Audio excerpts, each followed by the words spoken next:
Assalamualaikum warahmatullahi wabarakatuh. Kembali lagi bersama kami, Lain Dunia.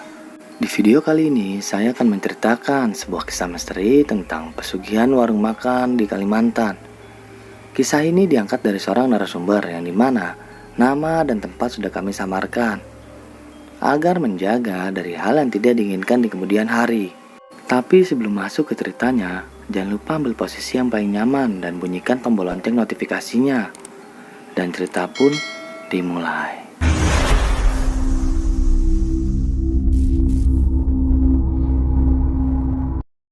Mencari pekerjaan di zaman sekarang memanglah tidak mudah. Apalagi cuma berbekal ijazah SMA seperti aku sekarang. Jangan harap bisa kerja di kantoran. Apalagi berangan-angan duduk di bawah AC sambil menatap layar komputer. Itu cuma mimpi rasaku. Kakak pertamaku yang jelas-jelas sarjana komputer saja sampai saat ini belum mendapatkan pekerjaan. Padahal dulu lulusan terbaik di kampusnya. Aku rasa gelar sarjana saat ini tidak memberikan pengaruh apa-apa. Aku sendiri sampai detik ini belum juga mendapatkan pekerjaan. Ya, walaupun aku cuma lulusan sekolah tata boga, tapi skill memasakku di atas rata-rata.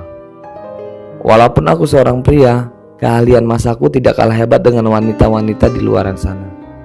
Sudah banyak begitu kursus dan seminar yang diadakan chef terkenal guna menambah kemampuanku. Bukan itu saja, berbagai sertifikat dan penghargaan memasak juga banyak aku dapatkan. Setelah lulus sekolah tata boga, aku memutuskan menyusul kakak keduaku yang sedang menyelesaikan kuliah perminyakan di kota Balikpapan. Berharap bisa mendapatkan pekerjaan di kota tersebut. Dengan memodalkan ijazah sekolah menengah atas dan berbagai macam sertifikat kursus memasak, aku mengadu nasib ke kota tersebut, berharap bisa diterima menjadi koki di hotel atau paling tidak di koki restoran ternama. Sudah bukan rahasia umum, kota Balikpapan merupakan kota sibuk memiliki banyak hotel berbintang. Bukan itu saja, karena di sana terdapat banyak perusahaan minyak yang dikelola asing. Sudah dipastikan kalau kota itu menjadi tempat persinggahan para ekspatriat. Namun kenyataannya sudah 6 bulan ini aku kesana kemari melamar pekerjaan, tapi belum satu pun panggilan kerja ku terima. Sempat ada rasa putus asa menyelimutiku. Sempat pula aku berpikir untuk kembali saja ke kota kelahiranku, karena kota Balikpapan belum bisa mewujudkan mimpiku. Singkat cerita, siang itu setelah mengikuti job fair yang diadakan Dinas Tenaga Kerja, aku singgah sebentar ke salah satu rumah makan. Rumah makan ini bisa dibilang sangat terkenal, enak dan ramai pengunjung. Dari anak sekolahan hingga pegawai terlihat banyak makan di sini. Tempatnya juga cukup besar, hingga mampu menampung banyak pengunjung. Waktu mencoba makan di sana, sebagai seorang yang terbiasa memasak, aku rasa tidak ada yang spesial dari makanan yang dihidangkan. Namun anehnya banyak sekali pengunjung di rumah makan ini. Sempat berpikir mungkin karena harganya yang relatif murah, makanya menarik daya minat orang banyak. Setelah selesai makan dan hendak membayar, tanpa sengaja aku mendengar pembicaraan kasir dengan salah seorang temannya. "Gus, gimana? Kita belum dapat pengganti Mbak Raudah." "Mana susah lagi cari orang pinter masak, takutnya nanti dapat yang asal masaknya. Bisa-bisa pelanggan malah nggak cocok sama makanannya," ucap kasir. "Iya Mas Andi, padahal saya sudah posting di media sosial juga kalau tempat kita lagi buka lowongan kerja dan sedang cari orang yang pintar masak. Tapi sampai sekarang belum dapat juga," jawab temannya. Tanpa basa-basi, aku langsung menghampiri dan menanyakan perihal pembicaraan yang tanpa sengaja aku dengar tadi. Siapa tahu ini rezekiku bisa bekerja di sini. "Maaf Mas, saya tadi tidak sengaja mendengar kalau Masnya lagi cari tukang masak ya?" tanyaku. "Iya Mas, koki yang biasa masak di sini pulang kampung karena sakit. Jadi pada bingung cari penggantinya," jawab kasir tersebut. "Kebetulan saya lulusan tata boga Mas. Alhamdulillah punya skill masak dan sering ikut kursus chef terkenal juga. Kalau diizinkan saya mau melamar, siapa tahu saya beruntung bisa kerja di sini," jawabku. "Wah cocok, boleh Mas, besok siang Mas kesini biar ketemu sama ownernya sekalian," jawab si kasir. "Baik Mas, besok saya kesini lagi, semoga aja ini rezeki saya." Setelah menawarkan diri untuk bekerja di rumah makan tersebut, aku langsung pulang. Sepanjang jalan aku terus berdoa, semoga saja kali ini jadi rezekiku. Sehingga aku bisa bekerja di rumah makan tadi. Di samping tempatnya besar, pengunjungnya juga ramai. Itu bisa jadi penyemangatku buat bekerja nanti. Sesampainya di rumah, aku langsung berbicara dengan kakakku. Perihal aku ingin bekerja di rumah makan tersebut. Tanya kakakku, rumah makan yang di mana? Rumah makan yang di Simpang 4, yang selalu ramai setiap harinya. Bentar-bentar, maksudmu rumah makan yang ramai betul dekat Simpang 4 lampu merah tersebut? Iya betul mas. Pas aku makan di sana aja ramai banget, sampai ada ngantri nunggu meja yang kosong. Kamu yakin Gung mau kerja di sana? Gosip-gosipnya rumah makan itu agak berbeda dari yang lainnya. Memangnya gosip apa mas? Rumah makannya gak halal atau gimana? Tanyaku penasaran. Ah sudahlah, itu cuma gosip saja. Mungkin saja yang menyebarkan gosip saingan bisnis rumah makan itu. Yang penting kalau kamu kerja di sana harus tetap waspada dan jaga diri yang baik. Pesan kakakku sebelum ia pergi masuk ke kamar. Aku sempat penasaran mengenai gosip apa yang dimaksud kakakku mengenai rumah makan tempat aku akan bekerja. Tapi setelah kupikir-pikir dengan matang, aku tetap mantap ingin mencoba melamar kerja di sana. Dan semoga saja ini keputusanku yang tepat, dan tentunya semoga ini rezekiku untuk bekerja di sana. Keesokan harinya, setelah menyiapkan berkas lamaran dan sertifikat kursus memasak yang aku punya, aku langsung bergegas meluncur ke tempat makan kemarin. Sesampainya di sana, aku disambut dan langsung disuruh menghadap pemilik rumah makan yang kebetulan ada di ruang kerjanya. Saat masuk ruangan kerja, si pemilik rumah makan tersebut nampak nuansa Islami yang di dalamnya. Ruangan yang juga penuh dengan kaligrafi dan guci-guci antik. Aku sempat yakin kalau pemilik rumah makan tersebut pasti kolektor benda antik. Sebut saja namanya Pak Haji dan Bu Haji. Saat di ruang kerja, hanya si istri atau Bu Haji yang ada di tempat karena sang suami sedang ada di urusan di luar kota. Tanpa basa-basi, kuutarakan maksud kedatanganku untuk melamar kerja dan menjadi koki menggantikan pegawai yang dikabarkan resign karena sakit. Setelah menanyakan pengalaman dan melihat semua sertifikat memasakku, alhamdulillah Bu Haji menerimaku untuk bekerja di tempatnya dengan syarat aku harus tinggal di sana. Karena rumah makan buka dari jam 9 pagi, maka kegiatan masak-memasak dimulai dari subuh. Sebab itulah semua pekerja harus tinggal di tempat yang sudah disediakan. Karena aku masih bujangan dan tidak memiliki tanggungan apa-apa, akhirnya aku sanggupi permintaan Bu Haji untuk tinggal di sana. Dan mulai besok aku sudah bisa bekerja. Hari-hari pertama aku bekerja tidak menemukan kesulitan yang berarti.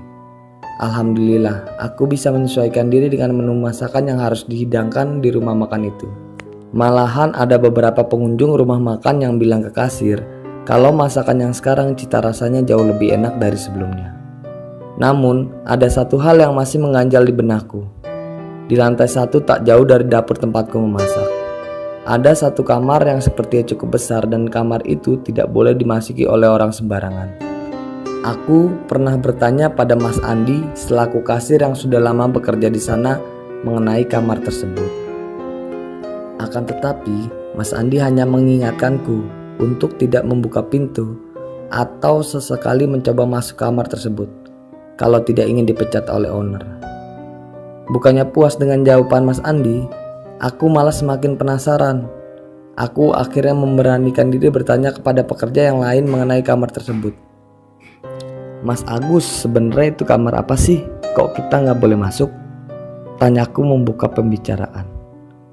Walah mas, aku juga nggak paham itu kamar apa. Selama ini yang pernah masuk kamar itu cuma owner dan Mas Andi saja. Kalau kita yang lain nggak berani masuk ke sana. Lagian Mas Andi juga masuk hari-hari tertentu saja. Itu juga kalau pas disuruh owner, jawab Agus. Nah, terus Mas Agus nggak tanya ke Mas Andi itu kamar apa isinya? Tanyaku makin penasaran. Sudah mas, tapi Mas Andi nggak mau kasih tahu. Dia cuma bilang pokoknya itu kamar keramat. Isinya mantep, bisa bikin betah siapa saja yang tinggal di dalamnya, jawab Agus. Terus Mas Agus gak penasaran pengen lihat isi kamarnya gimana? Ya penasaran Mas, tapi kan dari awal kerja sudah diperingatin gak boleh buka apalagi masuk kamar itu, kalau gak nanti bisa dipecat. Daripada saya dipecat terus gak punya pekerjaan, ya mending saya anggap aja kamar itu gak ada, jawab Agus sambil berlalu meninggalkanku sendiri yang masih kebingungan. Pagi ini setelah selesai membuat bumbu, aku melihat Tio dan Mbak Puji pulang dari pasar membawa berbagai macam sayuran dan buah-buahan. Tapi bukan ini sebenarnya yang membuat aku heran.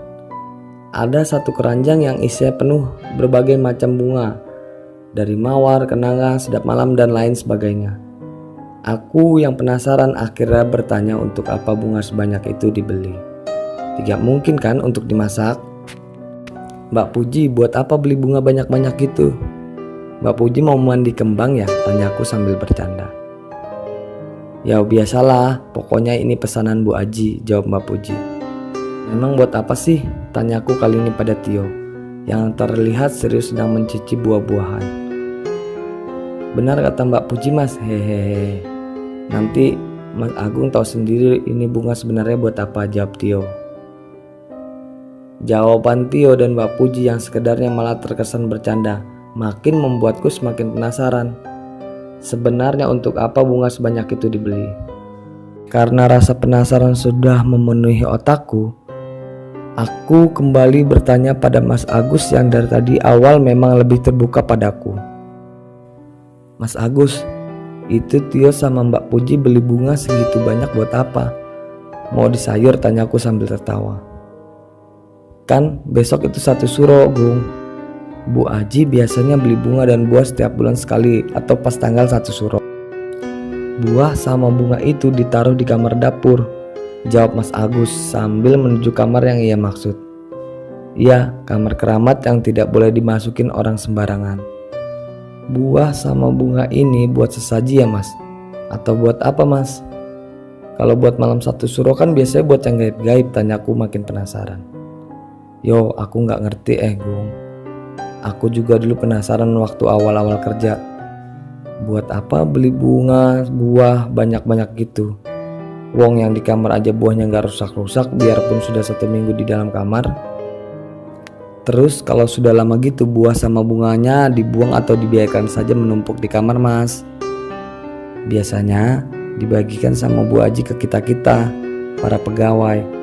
Anak-anaknya sih bilang buahnya masih bagus, cuma rasa aja yang hambar. Gak ada manis-manisnya atau ketutnya sama sekali, jawab Mas Agus. Bu Aji punya peliharaan kali Mas, jawabku. Spontan buat Mas Agus sedikit melotot ke arahku. Hus, jangan ngomong sembarangan. Nanti kedengaran bahaya Gung. Saya dulu juga mikirnya begitu.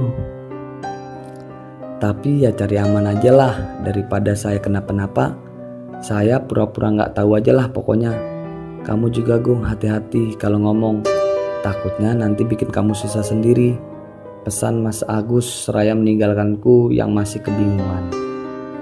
Panjang lebar bertanya pada Mas Agus nyatanya tak memberi jawaban yang aku harapkan. Aku tetap saja masih diliputi rasa penasaran. Setelah seharian memasak makanan para pengunjung, tiba waktunya rumah makan tutup. Hari ini rumah makan tutup lebih awal dari biasanya. Malam ini juga jadwal para pekerja off karena besok rumah makan tidak buka. Bu Haji dan Pak Haji memberikan 2 kali hari libur dalam sebulan untuk para pekerjanya. Pada saat off libur kerja, ada beberapa pekerja yang memilih untuk pergi jalan-jalan. Ada yang pergi menjenguk sanak saudara, ada juga yang memutuskan untuk pulang ke rumah, bertemu keluarga masing-masing. Aku sendiri memutuskan untuk tetap di mes, tempat kami para pekerja tinggal karena kakakku sedang pergi keluar kota. Otomatis tidak ada siapapun di rumah kontrakan. Daripada sendiri di rumah, mending aku tidur di warung karena ada beberapa bagian karyawan yang tidak pulang. Malam itu hanya ada aku, Tio, dan Sapta di mes. Para pekerja wanita semuanya malam itu pulang ke rumah masing-masing. Kami bertiga dari tadi sibuk bermain game PlayStation kepunyaan Tio, yang sengaja dia bawa dari rumah untuk hiburan di mes.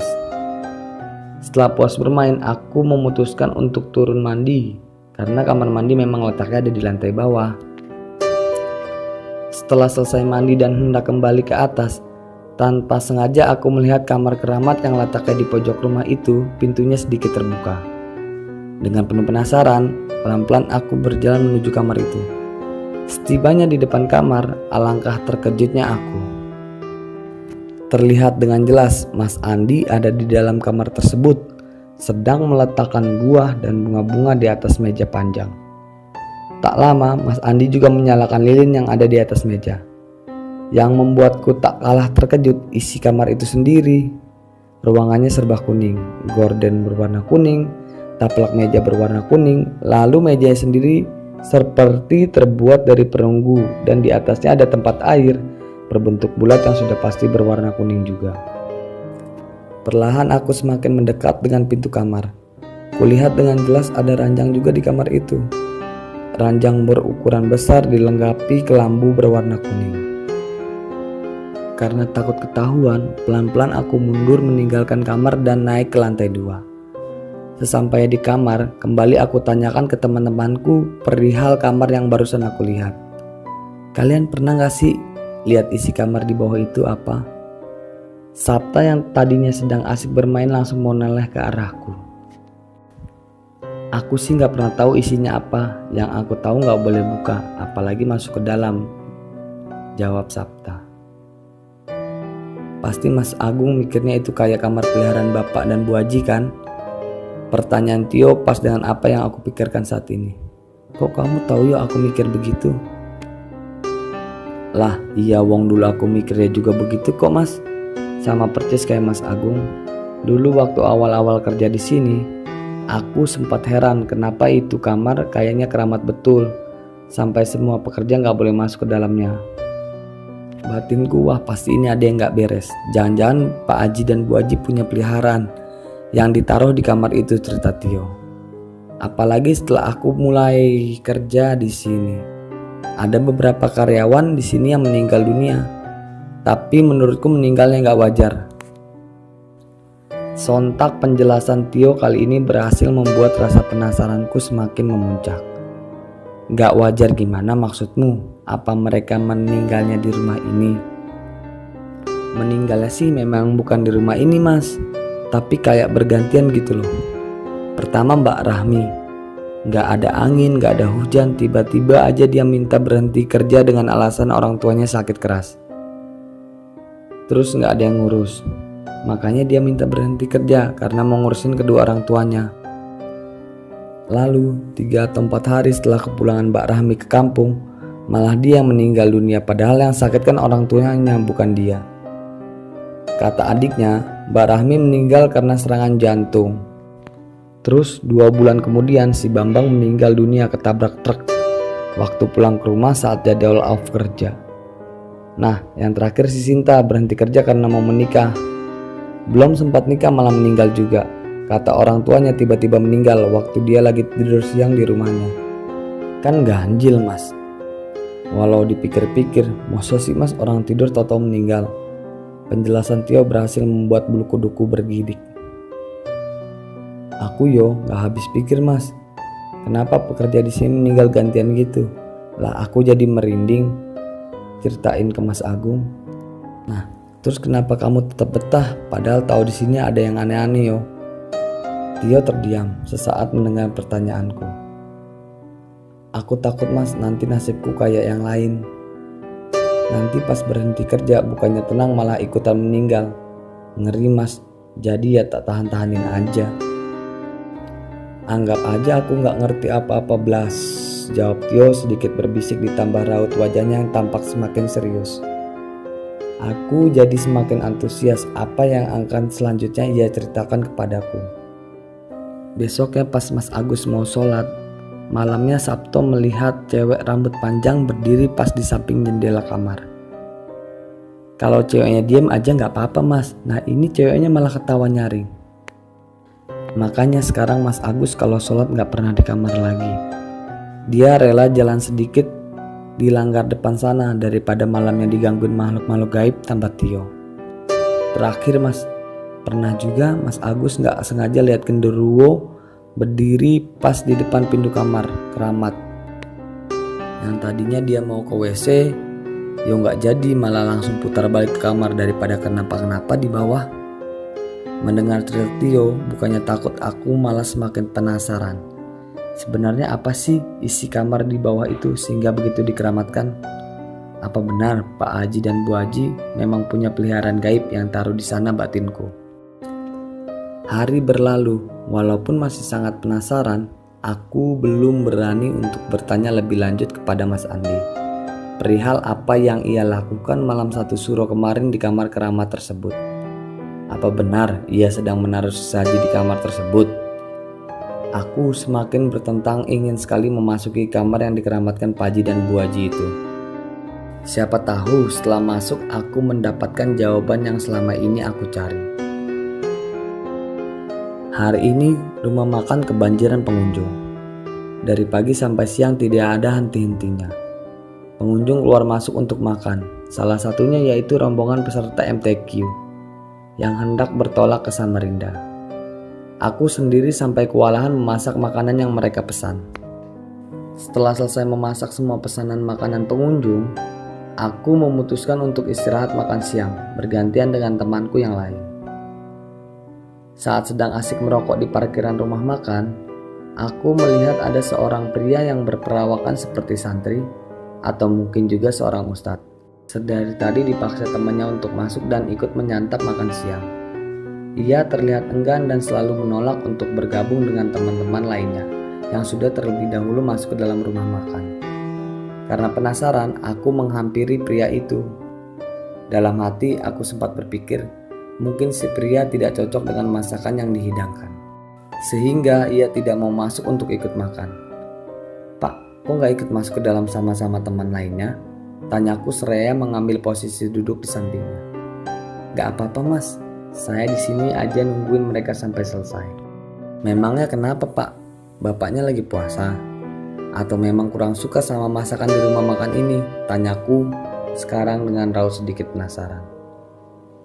"Saya nggak lagi puasa kok Mas, cuma saya nggak kepengen aja makan di sini. Rumah makannya jorok Mas. Maaf kalau saya harus jujur." Jawabannya sempat menyelut emosiku. Jorok. Dalam hatiku bertanya-tanya, jorok yang dimaksud pria ini seperti apa? Karena para pekerja di sini tidak pernah sedikit pun membiarkan makanan jatuh ke lantai. Dan setiap pengunjung selesai makan, para pekerja sigap langsung membersihkan meja-meja dan sisa makanan para pengunjung. Aku pun selalu menjaga kebersihan dan kehigienisan semua makanan yang aku masak. Jorok gimana Pak maksudnya? Rumah makanannya bersih-bersih aja kok Pak.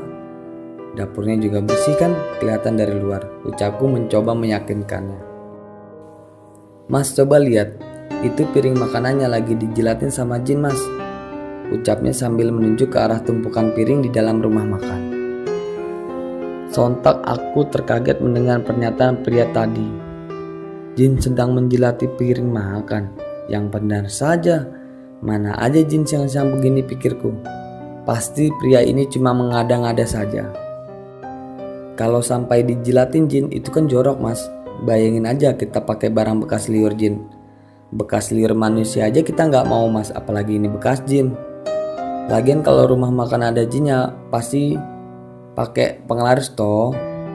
Dan setahu saya juga, biasanya yang pakai penglaris itu semua makanannya enak kalau dimakan langsung di warungnya. Tapi kalau dibawa pulang pasti makanannya nggak enak, atau bahkan bisa cepat basi, ucap pria itu menjelaskan. "Jin Pak, masa ada jin sih Pak di situ?" Kuarahkan tanganku untuk menuju ke arah tumpukan piring makan di dalam warung. "Bapak yakin bisa lihat jin?" tanyaku kembali meyakinkan. "Saya yakin seyakin-yakinnya Mas. Saya memang bisa lihat yang gaib-gaib. Nah, sepenglihatan saya ada jin yang lagi jilatin piring makan di sana. Terus di meja dekat kasir juga ada makhluk hitam besar, rambutnya gondrong, matanya merah. Lagi ngawasin siapa saja yang keluar masuk rumah makan ini."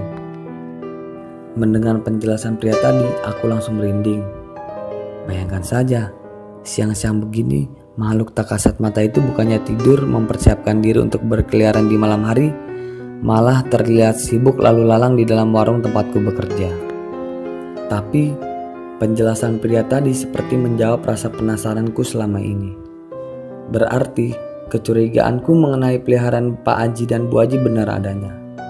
Mungkin selama ini yang membuat rumah makan ramai, ya peliharanya ini yang selalu kerja rodi siang malam membuat Pak Haji dan Bu Haji semakin kaya raya.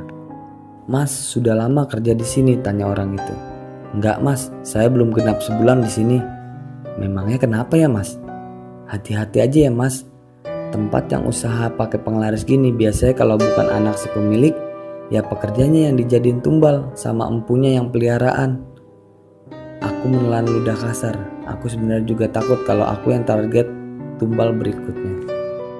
Setelah kejadian bapak yang bisa lihat jin di rumah makan kemarin, aku semakin kepikiran makhluk apa sebenarnya yang pelihara bapak dan ibu Haji selama ini. Apakah seorang genderuwo, tuyul, atau jenis jin lainnya? Dalam hati sebenarnya aku juga tak habis pikir bagaimana mungkin Pak Haji dan Bu Haji yang notabene seorang haji bisa bersekutu dengan jin. Apa ini jalan pintas mereka untuk mendapat kekayaan? Asik memikirkan persoalan jin kemarin, tiba-tiba aku dikejutkan suara ponselku yang berbunyi. Terlihat nama Doni yang muncul di layar handphoneku. Doni sendiri adalah sepupuku. Ia mengabarkan akan berkunjung ke Balikpapan 2 hari lagi untuk urusan dinas bersama manajer kantornya. Karena posisiku juga di Balikpapan, ia ingin bertemu denganku sekalian membawakan barang-barang titipan dari ibu. Setelah selesai berbicara dengan Doni, kuputuskan bersiap-siap tidur. Malam itu hawa di kamar sangat panas, tidak seperti biasanya. Tepat pukul 1 malam aku terbangun, tubuhku bercucuran keringat. Sepertinya hari akan turun hujan, maka dari hawanya sangat panas, menyengat daripada biasanya. Aku sendiri berinisiatif untuk membuka jendela, sehingga ada angin masuk ke dalam dan hawa panas di kamar bisa keluar. Saat ku buka jendela, aku melihat seperti Mas Andi dan Pak Haji dan salah seorang karyawan Pak Haji yang tak ku kenal berdiri berkumpul di belakang bangunan dapur. Mau apakah mereka tengah malam begini di luar sana? Agar tak ketahuan, sengaja aku bersembunyi di balik tirai jendela kamar. Perhatikan dengan seksama apa yang mereka lakukan di bawah sana. Terlihat dari kejauhan kalau Mas Andi menuju halaman luar. Lalu tak berapa lama ia masuk kembali sambil membawa seekor kambing berwarna hitam. Mau apa kambing sebesar itu dibawa ke halaman belakang? Seingatku juga tak ada menu kambing di warung kami. Lalu untuk apa Mas Andi malam-malam begini menggiring kambing ke belakang dapur? Lagi-lagi pertanyaan muncul di kepalaku. Setelah berhasil menggiring kambing hitam ke belakang dapur, karyawan Pak Haji satunya membantu Mas Andi untuk menarik tali yang dikaitkan kepada kepala si kambing. Tak lama mereka menarik dan memegangi kambing itu dengan kuat, hingga si kambing terbaring di tanah. Setelah si kambing tenang dan tak melakukan perlawanan, Pak Haji menaruh bak plastik persis di bawah kepala si kambing tadi. Aku sempat berpikir, apa mungkin bak itu digunakan untuk menyangga darah si kambing setelah disembelih nanti. Benar saja apa yang ada di pikiranku. Setelah Pak Haji berhasil menyembelih kambing, ia langsung memindahkan darah yang sudah terkumpul di bak plastik ke dekat pohon ketapang yang ada di belakang rumah makan. Dari balik tirai, aku terus memperhatikan apa lagi yang akan terjadi setelah ini. Kulihat mulut Pak Haji komat kami seperti membaca doa. Lalu tak lama kemudian ia menutup kepala kambing yang sudah disembelih dengan kain hitam.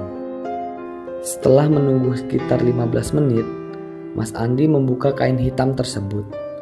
Aku terperanjat dengan apa yang aku lihat saat itu.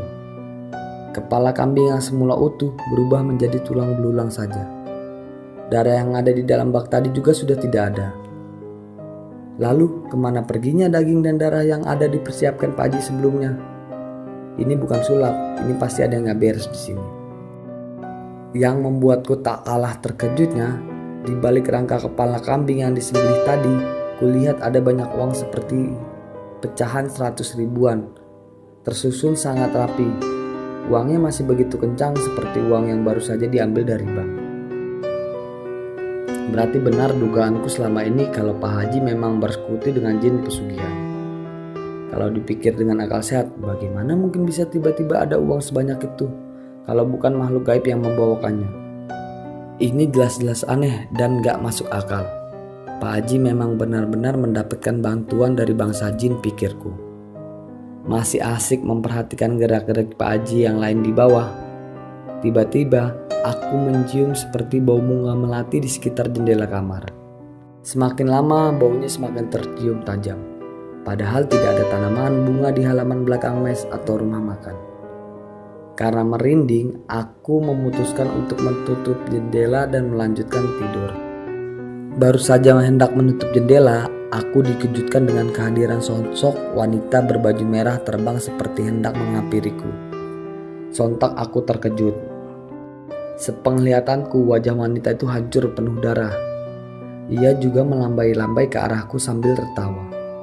Tanpa aba-aba, aku langsung menutup jendela kamar dan berlari ke atas tempat tidur. Kututup wajahku dengan bantal sekuat tenaga. Aku berusaha untuk tidur.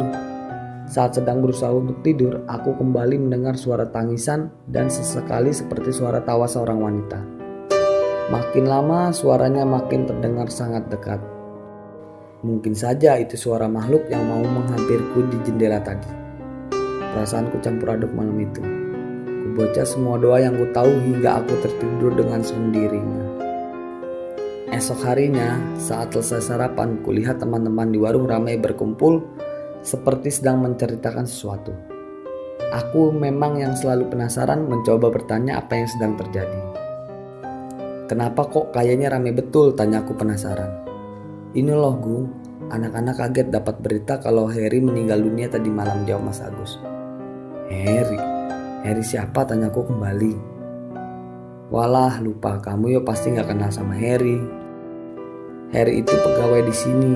Kemarin off kan dia, izin pulang ke kampung seberang mau ketemu orang tuanya. Nah, tadi malam waktu dalam perjalanan kembali ke Balikpapan, dia kecelakaan. Tiba-tiba motornya nabrak trotoar terus dia pendarahan. Pas dibawa ke rumah sakit, nyawanya gak sempat tertolong karena kehabisan banyak darah, cerita Mas Agus. Aku langsung menatap Tio yang berdiri di samping Mas Agus. Lagi-lagi sepertinya Tio paham apa yang sedang aku pikirkan saat ini. Karena sudah waktunya bekerja, aku langsung beranjak pergi menuju tempat masak. Tak lama Tio menyusulku dapur. Mas Agung pikirannya sama-sama saya, ucap Tio sambil melanjutkan kegiatan memasak. Jangan-jangan meninggalnya Harry ada hubungannya sama peliharaan Pak Haji dan Bu Haji. Mungkin juga Harry dan teman-teman yang meninggal sebelum itu dijadikan tumbal sama Pak Haji dan Bu Haji. Maksud Mas Agung, teman-teman yang selama ini meninggal sengaja dijadiin tumbal gitu. Tapi buat apa ya Mas? Kan mereka haji. Loh, masa main tumbal-tumbalan segala, tanya Tio dengan polosnya. Ya mana aku tahu buat apa. Mungkin aja Pak Haji sama Bu Haji memang beneran ikutan pesugihan supaya cepat kaya. Makanya pakai tumbal-tumbal segala. Dan pekerjaan di sini yang dijadikan mangsanya. Kemarin aja ada pelanggan rumah makan kita yang lihat jin lagi jilatin piring makanan di bawah. Terus dia juga ngomong kalau di dekat meja kasir ada jin yang hitam yang sering nungguin. Terus kamu tahu nggak, semalam aku juga lihat dengan mata kepalaku sendiri. Pak Haji sama Mas Andi lagi sembelih kambing di belakang sana. Tengah malam buta, mereka sembelih kambing buat apa coba? Terus waktu kambing sudah selesai disembelih, kepalanya ditaruh di bawah pohon ketapang sana. Kamu tahu apa yang kulihat? Tanya aku penuh emosi. Memang Mas Agung lihat apa semalam? Kok gak bangunin aku jadi aku bisa lihat juga, kata si Tio. Aku lihat kepala kambing yang disembelih itu berubah jadi tumpukan uang. Coba kamu pikir, masa iya kepala kambing bisa berubah jadi uang? Pasti ada apa-apanya kan? Dan yang bikin lebih takut, pas mau nutup jendela ada cewek pakai baju merah terbang dari pohon kayak mau nerekam aku. Rambutnya panjang, terus mukanya hancur pula. Jawabku seketika kembali merinding mengingat kejadian semalam yang hampir mencelakaiku. Jangan-jangan cewek rambut panjang yang Mas Agung lihat itu sama kayak anak-anak lihat sebelumnya. Ya mungkin, tapi sudahlah, gak usah dipikirin. Ada yang lebih penting selain itu. Ini masalah teman-teman satu persatu pada meninggal.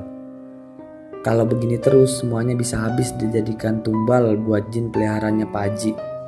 Masa kamu mau mati gak wajar gitu? Tanyaku diikuti raut wajah khawatir dari Tio. Terus kita mesti gimana mas? Sudah terlanjur basah ini kita kerja di sini. Kalau kita tiba-tiba minta berhenti pasti kita akan jadi sasaran berikutnya. Aku masih mau hidup mas. Aku loh belum merasakan indahnya punya pacar atau enak-enakan menikah. Jawab Tio kali ini berhasil membuatku sedikit tersenyum. Ada benarnya yang dikatakan Tio barusan. Kami sudah terlanjur basah jadi pegawai di sini. Mau tidak mau kami terlibat dalam urusan pesugihan Pak Haji. Semisal tiba-tiba kami kabur atau meminta berhenti, sudah pasti kamilah yang dijadikan target berikutnya. Kalau ditanya takut atau tidak, sebenarnya aku juga takut kalau dijadikan tumbal oleh Pak Haji. Tapi aku juga bingung harus bagaimana. Hari ini pikiranku benar-benar tak karuan, memikirkan semua kejadian terjadi di rumah makan. Sempat terlintas di pikiranku apa Mas Andi juga punya andil di semua kejadian ini. Mas Agung, teriak Sapta membuyarkan lamunanku. Kenapa? Bikin kaget aja kamu. Maaf mas, itu di depan ada yang cari Mas Agung, kata saudara Mas Agung, jawab Sapta.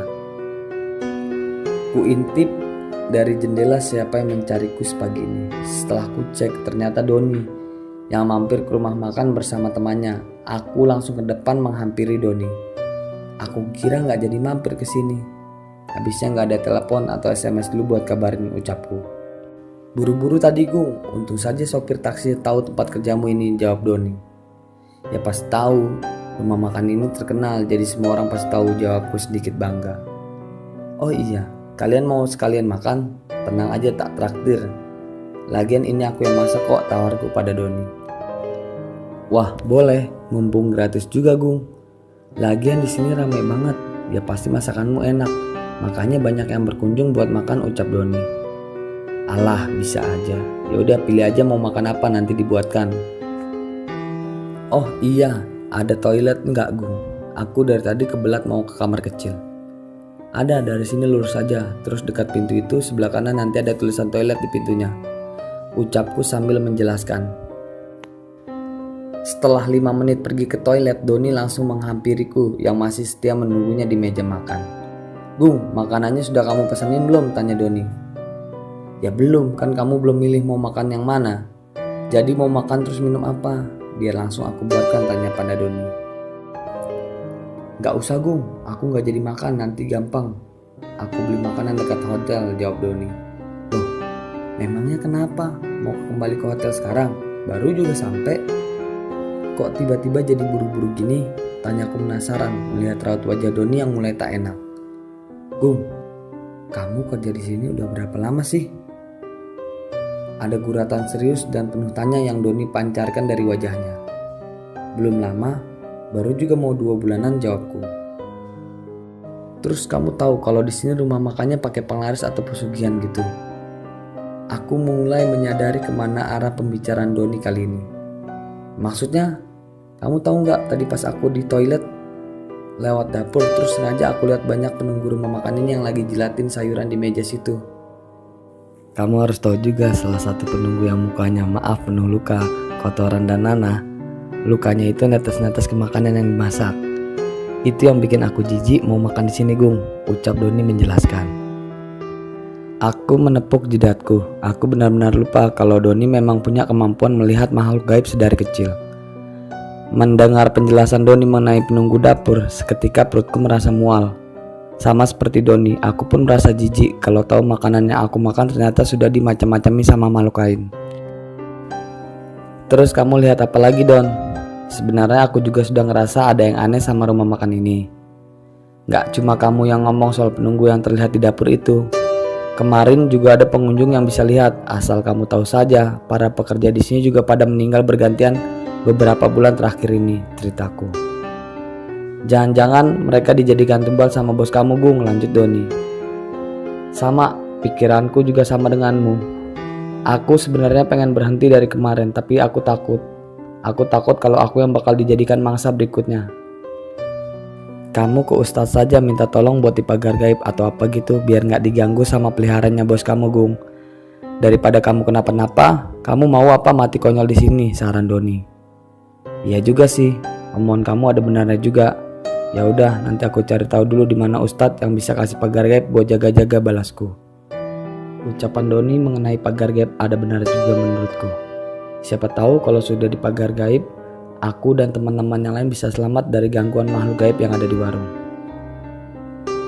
Gung, kamu ngelamunin apa? Aku lagi mikirin soal pagar gaib itu loh.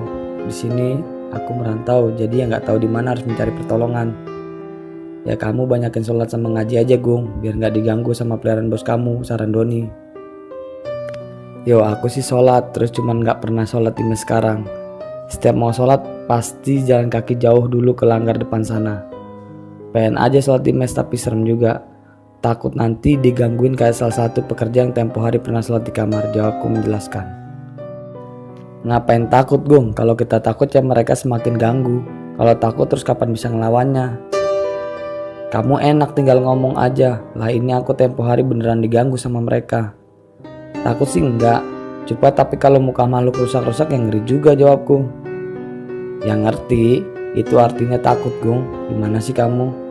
Kalau aku memang sudah biasa melihat yang begini, bahkan ada yang lebih parah lagi. Saran aku kamu konsultasi atau tanya ke ustadz harus gimana. Kalau bisa keluar mending keluar terus pergi jauh-jauh aja biar nggak diganggu lagi Gung, ucap Sony menambahkan. Setelah panjang lebar bercerita dengan Doni akhirnya pamit pulang. Sepanjang malam aku kepikiran apa yang dilihat Doni di dapur tadi siang. Akibatnya aku jadi tidak nafsu untuk menyantap makanan apapun yang ada di rumah. Aku takut kalau makanan yang aku makan sudah dijilatin oleh makhluk gaib peliharaan Pak Haji. Siang ini aku dan Mas Agus bersama-sama pergi ke masjid untuk melaksanakan sholat Jumat. Selesai sholat Jumat, Mas Agus mengajakku untuk tidak buru-buru kembali ke warung makan, tapi diam sejenak terlebih dahulu di masjid. Mas Agus, aku mau tanya, tolong jawab jujur ya. Yo langsung aja Gung, ngapain pakai basa-basi segala?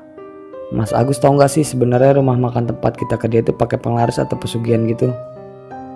Mimik mukaku kali ini tampak sangat serius. Jadi kamu sudah tahu semuanya, kata Mas Agus. Ya aku ngerasa aja Mas, kayak ada yang aneh di tempat kerja kita. Selama ini aku cuma berani tanya ke Tio untuk memastikan kejanggalan yang sering terjadi di warung makan.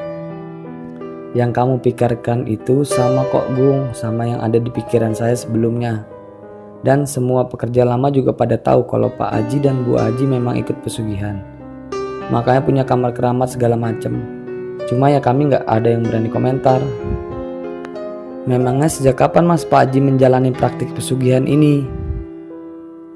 Aku ikut mereka dari rumah makan masih kecil, belum punya banyak pelanggan sampai sekarang sudah terkenal di mana-mana. Sebenarnya Pak Haji dan Bu Haji itu dulu biasa saja, lurus-lurus aja, nggak ada yang aneh. Tapi kejanggalan mulai terjadi saat mereka baru pulang dari Jawa. Tiba-tiba saja mereka sering bikin sesaji setiap malam Jumat lalu ditaruh di depan pintu dapur. Gak lama mereka bikin ruangan khusus buat naruh sesaji. Yang lebih mengherankan lagi, setelah anak kedua Pak Haji dan Bu Haji meninggal, mereka mendadak jadi kaya raya. Yang dulunya gak punya apa-apa langsung bisa beli ruko buat dijadikan rumah makan baru. Memangnya anaknya Pak Haji meninggal kenapa Mas, tanyaku. Katanya sih sakit, tapi tiba-tiba gitu sakitnya. Dan asal kamu tahu juga Gung, banyak yang bilang kalau anak Pak Haji dan Bu Haji dijadikan tumbal supaya bisa cepat kaya. Yang terbukti kan setelah meninggal mereka langsung jadi orang kaya. Saya juga ngerasa kalau teman-teman yang meninggal di sini dijadikan tumbal untuk peliharaan Pak Haji dan Bu Haji. Makanya pekerja di sini setiap 3 bulan sekali pasti ganti terus, cerita Mas Agus. Terus soal peliharaan Pak Haji yang suka jilatin tempat makan di warung, Mas Agus tahu juga. Dulu almarhum Mbak Rahmi pernah ngomong kalau dia bisa melihat banyak makhluk halus di dalam warung. Dia memang punya kelebihan bisa lihat hal gaib. Menurut cerita media, makhluk itu ada yang tugasnya jilatin piring dan gelas, ada yang ngangkangin kuah sayur, ada yang jagain tamu di depan pintu masuk dan macam-macam lah. Awalnya saya nggak percaya, pikir saya Allah, pasti Mbak Rahmi itu mengada-ngada. Mas, satu lagi, Mas Agus tahu nggak isi kamar keramat itu apa? Atau pernah nggak sekali aja masuk ke dalam sana? Mas Agus sempat terdiam sebentar. Entah mungkin ada perasaan takut dalam dirinya untuk menceritakan apa sebenarnya fungsi dari kamar keramat di dapur itu. Kalau masuk aku nggak pernah, Gung, kata Mas Agus. Kalau lihat isinya dari luar sih pernah. Tapi menurut anak-anak yang nggak sengaja lihat, isinya ya seperti kamar pada umumnya, cuma dibalut dengan nuansa kuning. Kalau kata almarhum Mbak Rahmi, kamar itu tempat tinggal semua makhluk peliharaan Pak Haji. Makanya di dalam kamar itu banyak sesaji. Kalau Pak Haji mau semedi juga tidurnya di kamar itu. Lagi-lagi aku kembali termenung mendengar apa yang diceritakan Mas Agus. Sempat terbersit dalam hatiku, kenapa Pak Haji tega menumbalkan anak dan para karyawannya hanya untuk mengejar harta dunia? Apa mereka nggak takut sama dosa di akhirat nanti? Terus Mas, itu Mas Andi ikut-ikutan Pak Haji juga. Soalnya tempo hari saya ada lihat Mas Andi bantuin Pak Haji nyembeli kambing tengah malam. Ah, Mas Andi itu emang orang kepercayaannya Pak Haji dari dulu. Ya paling Mas Andi juga tahu rahasianya Pak Haji. Kamu lihat aja Mas Andi kan enak betul kalau minta apa-apa ke Pak Haji, jawab Mas Agus. Sedang asik bercerita, tiba-tiba ada seorang pria menghampiriku dan Mas Agus. Assalamualaikum, permisi, sepertinya lagi serius sekali. Maaf, tadi saya nggak sengaja dengar cerita Mas berdua, ucap pria itu. Waalaikumsalam. Iya Pak, kami lagi bingung, kalau kata orang sekarang lagi galau, jawabku setengah bercanda. Kalau tidak salah saya dengar tadi ada yang bakai pesugihan ya, tanya pria itu tanpa basa-basi kepada kami. Iya Pak, begini. Jadi bos di tempat kita kerja itu ikut pesugihan. Dulu biasa aja, terus tiba-tiba langsung kaya raya. Banyak yang mengira juga kalau rumah makan itu pakai penglaris gitu. Belum lagi di tempat kami kerja disediakan kamar khusus buat bos kami taruh seperti sesaji gitu Mas. Astagfirullahaladzim, dosa besar itu Mas. Sama aja itu mempersekutukan Tuhan. Sama aja tidak mensyukuri karunia yang sudah diberi sama Tuhan. Saya dengar juga tadi katanya ada teman yang dijadikan tumbal juga ya Mas, tanya pria itu. Kami sih belum tahu pasti Pak, tapi sepertinya dugaan kami itu benar. Karena beberapa pekerja juga bergantian meninggalnya. Lalu penyebabnya juga gak masuk akal, jawab Mas Agus. Sebenarnya kami pengen berhenti bekerja di sana. Tapi kami takut Pak, kalau setelah berhenti malah dijadikan tumbal berikutnya. Jadi kami serba salah gitu, jawabku. Sabar Mas, banyak-banyak berdoa aja minta petunjuk sama Allah. Pasti dikasih jalan keluar. Saya punya kenalan Mas sama Ustadz yang mungkin bisa bantuin Mas, ucap pria itu menawarkan. Ya Mas, kami harus gimana ya, tanyaku. Besok lusa Mas ke masjid ini lagi aja, setelah Ba'da Isya. Nanti saya tunggu sama Pak Ustadznya. Semoga setelah ini masalah Mas bisa teratasi ya, ucap pria itu. Setelah bertukar nomor handphone dan menentukan jam untuk bertemu lusa nanti, aku dan Mas Agus bergegas untuk kembali ke rumah makan. Sepulangnya dari sholat Jumat, aku dan Mas Agus kembali menjalani rutinitas seperti biasa.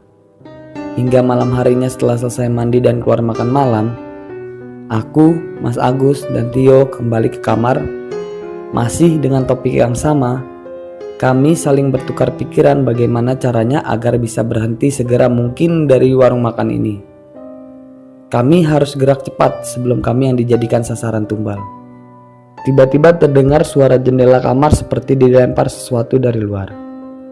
Mas Agus langsung beranjak dari tempat duduknya, lalu memeriksa benda apa sebenarnya mengenai jendela sehingga mengeluarkan bunyi yang sangat begitu keras.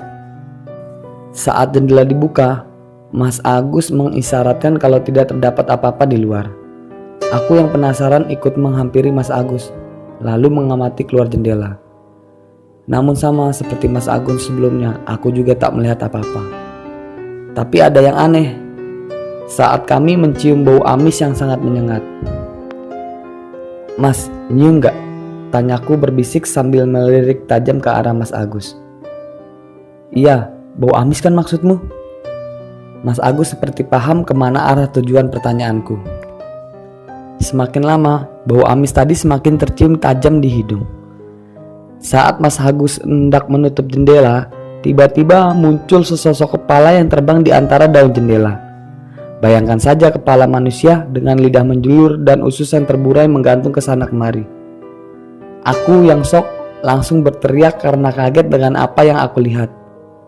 Seumur hidupku, baru kali ini aku melihat makhluk seperti itu. Tio yang menyadari kami dalam keadaan bahaya, langsung berlari mengambil sapu. Aku sempat tak paham untuk apa ia mengambil sapu. Tidak mungkin dalam keadaan genting seperti ini Tio menyapu kamar. Aku baru sadar ternyata ia bermaksud mengusir kepala terbang itu dengan menggunakan sapu. Tapi kepala itu keburu pergi. Cepat-cepat Mas Agus menutup jendela kamar dan menguncinya dengan rapat.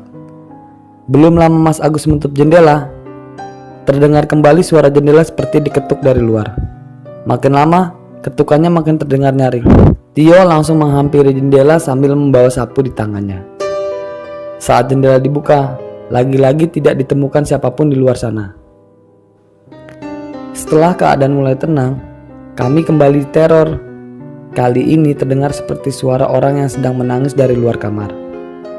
Untungnya itu tidak berlangsung lama, karena semakin lama suara tangisannya semakin hilang dan akhirnya tak terdengar lagi. Aduh, kalau begini terus bisa-bisa mati berdiri aku mas, ucapku. Aku sih nggak takut yang beginian Gung, cuma kalau ganggu terus ya risih juga, jawab Mas Agus. Memang sebelumnya sering muncul makhluk aneh-aneh begini mas, atau baru-baru ini saja, tanyaku kembali ke Mas Agus. Dulu pernah muncul penampakan begini pas aku selesai sholat di kamar. 2 kali sholat, 2 kali juga digangguin. Makanya sekarang aku nggak pernah sholat lagi di sini. Mending sholat di langgar depan. Nggak apa-apa walaupun jauh, jawab Mas Agus. Kalau aku sih pertama lihat orang hitam besar dekat tangga turunan. Tak kira itu Mas Sapam, tapi kok diam aja pas dipanggil-panggil, cerita Tio. Mas, bentar dulu. Jangan-jangan mereka tahu mas kalau kita punya rencana mau pergi dari sini. Makanya kita digangguin begini. Padahal sebelumnya kita kan aman, tentram, damai. Kalau benar seperti itu bahaya ini mas. Nanti yang ada kita diteror setiap hari, ucapku. Kamu ada-ada aja Gong. Ya udah cepetan tidur, nanti keburu yang lain pada ikutan muncul. Aku nggak sabar nunggu lusa biar bisa segera bertemu sama Ustadz yang udah janji sama kita kemarin. Aku sebenarnya penasaran bagaimana caranya biar nggak digangguin sama peliharaan Pak Haji kalau kita berhenti nanti, ajak Mas Agus. Hari ini aku, Mas Agus, dan Tio sudah bersiap-siap ingin bertemu Pak Ustadz di masjid depan jalan. Setelah mandi dan makan malam, kami berjalan kaki menuju masjid tersebut. Tapi keanehan kembali terjadi. Sudah sekitar 10 menit kami berjalan kaki, namun tak juga sampai ke masjid yang kami tuju. Padahal jarak rumah makan ke masjid cuma sekitar 300 meter saja. Mas, ngerasa gak sih ada yang aneh dari tadi? Tanya Tio, yang mulai menyadari ada yang ganjil sedari tadi. Iya, dari tadi jalan kita kok gak sampai-sampai ya? Kayak muter di sini-sini aja, tanya Mas Agus. Aduh, mati kita. Yakin deh, pasti dikerjain lagi sama makhluk gaib, ucapku mulai cemas.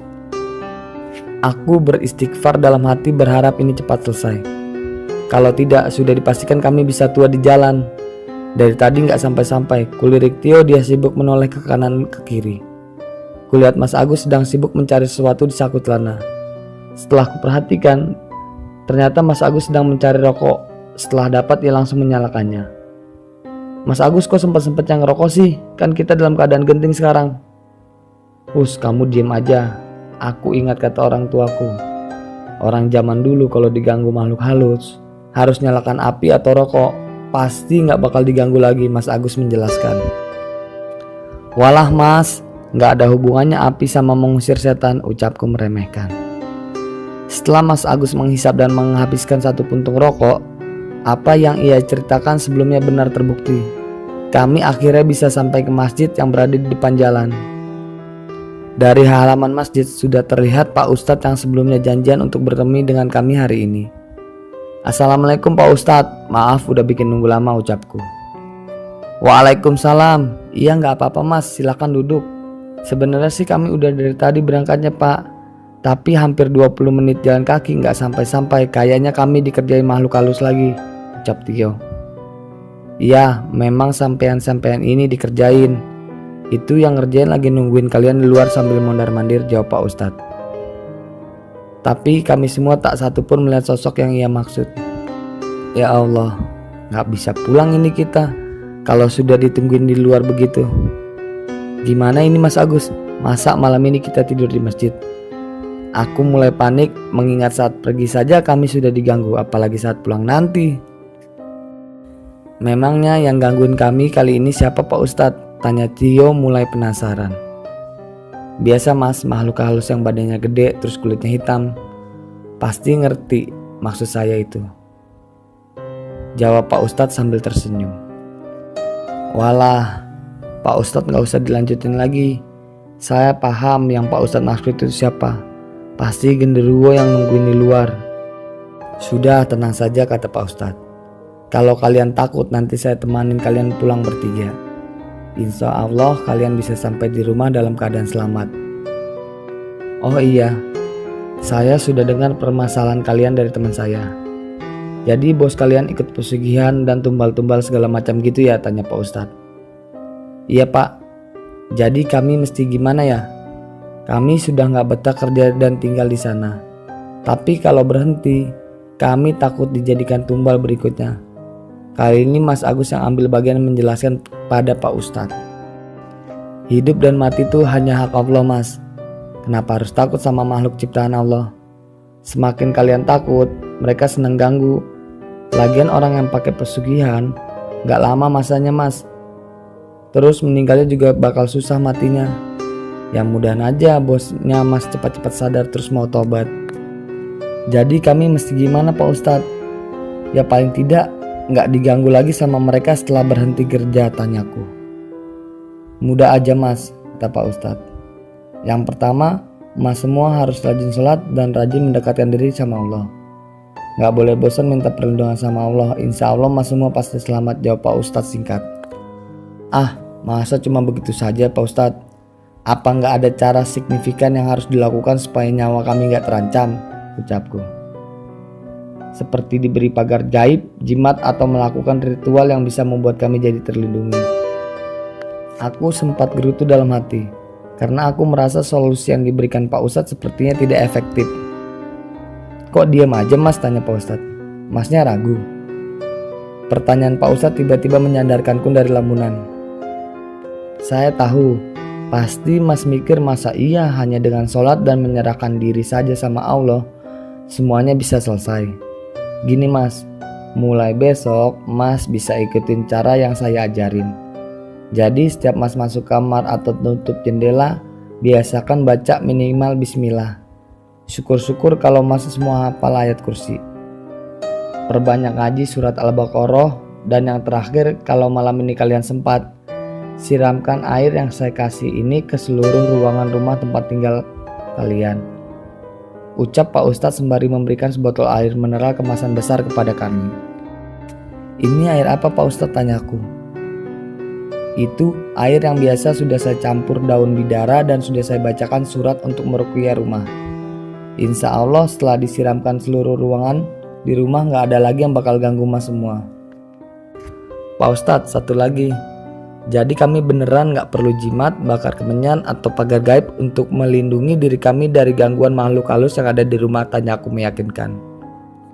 Gak perlulah Mas pakai jimat-jimat pelindung, bakar kemenyan, sebagian buat menghindari makhluk halus. Nanti jatuhnya syirik Mas, malah dapatnya dosa. Yakin aja Mas sama Allah. Insya Allah berguna buat ngelindungin Mas. Coba deh kalau nggak percaya, tambah Pak Ustadz. Setahu aku kalau pakai jimat-jimat atau bakar kemenyan yang ada bukan ngusir makhluk gaib, tapi malah ngundang mereka semua buat datang ke tempat Mas. Sepertinya Tio ada benernya juga kali ini. Apa jadinya kalau mereka datang semua ke kamarku? Setelah panjang lebar mendengar penjelasan Pak Ustadz, kami bertiga memutuskan untuk pulang. Saat keluar masjid, terasa hawa dingin menyelimuti kami.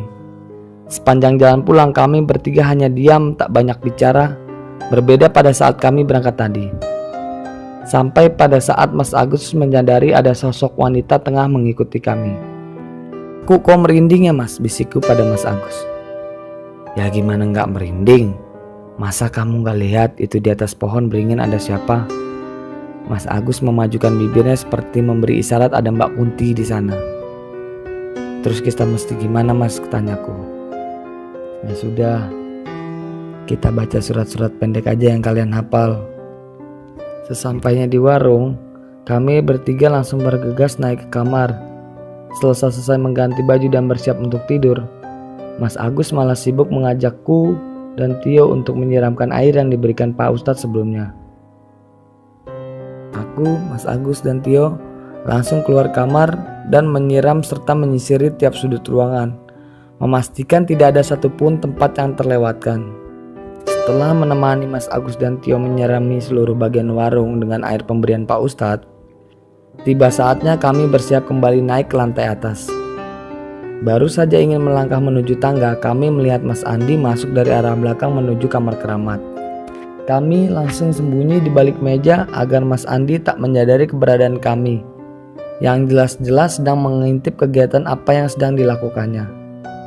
Mas Andi terlihat jelas sedang membawa nampan berisi makanan dan minuman. Mungkin saja itu sesaji untuk makhluk gaib di dalam sana. Setelah menaruh sesaji dalam kamar, Mas Andi kembali mengunci pintu kamar dan pergi ke arah keluar. Mas, dari tadi nyiram air, Mas udah nyiram kamar keramat itu belum? Tanyaku penasaran pada Mas Agus. Menurutmu, Gung, kata Mas Agus.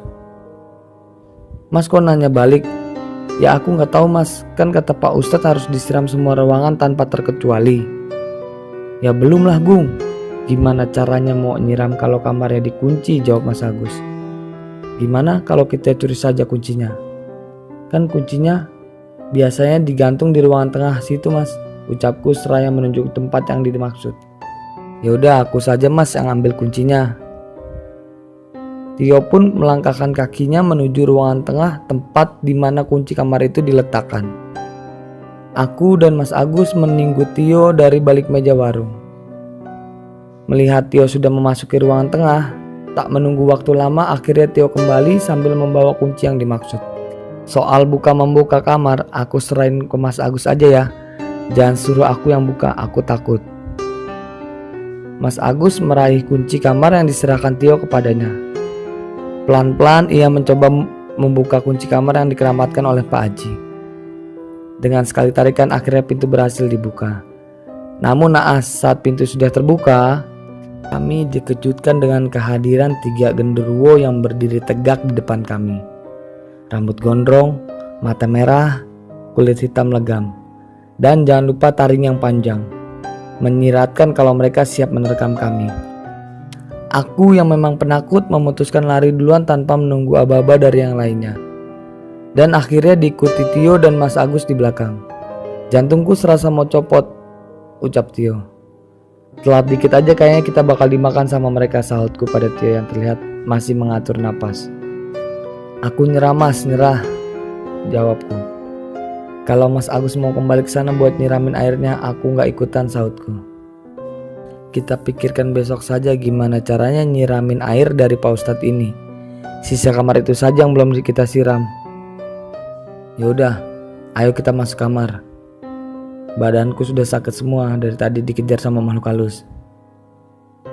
Bentar Mas, ini kamar kok gak bisa dibuka? Ku coba memutar genggam pintu kamar dan benar saja ucapan Tio. Kamar tempat kami tidur pintunya tidak bisa dibuka. Seingatku, kamar kami pintunya memang tidak ada kuncinya dan memang tidak pernah terkunci, walaupun ada orang maupun tidak ada orang di dalamnya. Belum sempat aku menyelesaikan kalimatku, samar-samar aku mendengar suara wanita tertawa. Makin lama suara tawanya makin terdengar dengan nyaring. Aku yang ketakutan merapatkan badanku pada dinding kamar.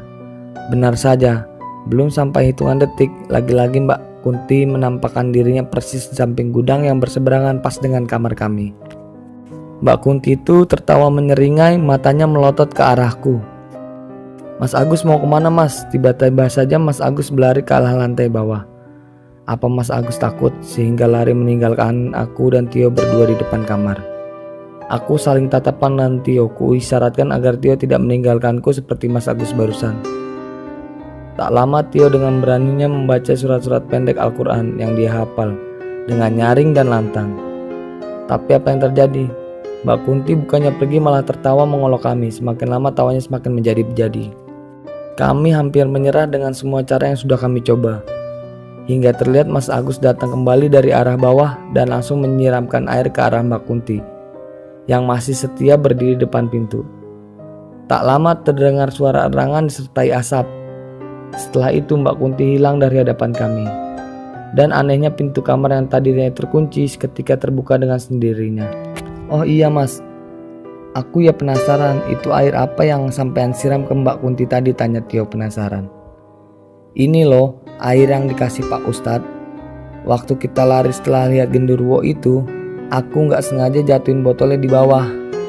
Jadi ya tadi lari ke bawah nyariin botol ini dulu, untungnya mempan pas disiram ke Mbak Kunti. Terus sisa airnya kapan kita siramkan ke kamar keramat itu Mas, tanya Tio. Walah, siram menyiram aku nyerah wes. Nanti pas kita masuk genderuwonya nungguin di balik pintu lagi. Gimana kalau kita siram besok pagi aja sebelum warung buka, ajak Tio. Oke, besok pagi sebelum warung buka kita coba. Kalau kamu takut nanti aku yang siram dalam sana, kalian cukup jagain dari luar aja, ajak Mas Agus. Dan sepertinya rencana yang lebih baik, karena aku dan Tio cuma bertugas menjaga dari luar kamar. Oke deal, jawabku. Besok setelah subuh kita lancarkan aksinya. Sekarang kita tidur daripada keburu diganggu sama mereka lagi. Keesokan harinya sebelum sholat subuh, aku, Tio, dan Mas Agus bergegas menuju lantai bawah. Karyawan lainnya juga belum ada yang terlihat bangun pagi ini. Jelas saja karena saat ini masih setengah 5 subuh. Sedangkan teman-teman lainnya baru memulai pekerjaan jam 7 pagi. Tepat di depan kamar yang dimaksud, Mas Agus membuka kunci kamar secara perlahan. Seperti dari malam, hanya dengan sekali putaran, kamar keramat akhirnya terbuka. Aku sudah siap memasang kuda-kuda. Bukan untuk menghadapi makhluk halus, tapi kuda-kuda untuk melarikan diri jikalau genderuwo semalam kembali datang menghadang kami. Aman kayaknya, ucap Mas Agus. Mas Agus melanjutkan langkahnya masuk ke dalam kamar. Aku dan Tio masih berdiri di depan kamar sambil memeriksa sekitar. Takut kalau ada orang yang melihat apa yang sedang kami lakukan. Tiba-tiba terdengar suara hantaman keras dari arah dapur. Aku sudah pasti kaget setengah mati.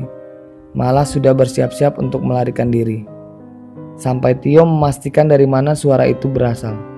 Dan ternyata hanya seekor kucing yang tanpa sengaja menjatuhkan panci dari atas meja dapur.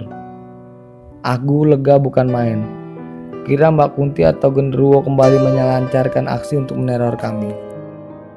Gimana Mas Agus, sudah selesai belum? Tanya Tio yang sudah penasaran karena Mas Agus terlihat lama di dalam sana. Mas cepetan, kataku.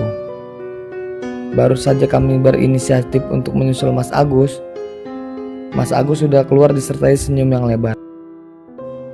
Misi selesai. Ayo cepat kita kembali ke kamar, ajak Mas Agus. Tanpa berucap sepatah kata pun, kami semua langsung bergegas kembali ke kamar. Sesampai di kamar, Tio langsung menutup pintu dengan rapat, takut kalau ada yang mendengar percakapan kami. Jadi gimana Mas, semua sudut kamarnya udah Mas siram, tanyaku. Sudah semua Gung, dari ranjang, meja, nampan, sesaji semuanya. Tapi ini airnya masih sisa dikit, jawab Mas Agus. Gimana kalau air sisanya kita campur di makanan atau minuman Pak Haji aja? Kan nanti siang Pak Haji ada jadwal ke warung. Aku sedikit kaget dengan ajakan Tio yang ingin memberikan sisa air pemberian Pak Ustadz ke Pak Haji. Menarik, tapi apakah tidak berbahaya, pikirku. Bahaya enggak Mas? Nanti Pak Haji kenapa-napa lagi.